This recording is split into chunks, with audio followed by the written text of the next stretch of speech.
Hello everyone. ರಾಸಾಯನಿಕ ಸಮೀಕರಣಗಳು ಪಾಠದ 25ನೇ ಪ್ರಶ್ನೆಯನ್ನ ನೋಡೋಣ. ಕಬ್ಬಿಣದ ವಸ್ತುಗಳನ್ನ ಬಣ್ಣ ಬಳಿಯುತ್ತಾರೆ ಏಕೆ? ಯಾಕೆ ಅಂತ ಅಂದ್ರೆ ಸಂಕ್ಷಾರಣೆಯನ್ನ ತಡೆಗಟ್ಟೋದಿಕ್ಕೆ.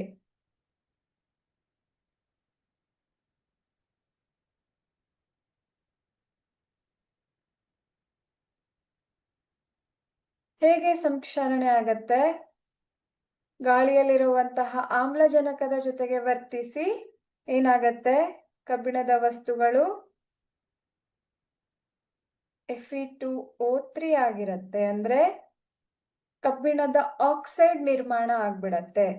ಆದ್ರೆ ಯಾವಾಗ ನಾವು ಬಣ್ಣ ಬಳಿತೇವೋ ಈ ಆಕ್ಸೈಡ್ ಉಂಟಾಗಲ್ಲ, ಜಸ್ಟ್ ಕಬ್ಬಿಣ ಹಾಗೆ ಉಳ್ಕೊಳ್ಳತ್ತೆ. ಅದಕ್ಕೋಸ್ಕರ ಏನ್ ಮಾಡ್ತಾರೆ?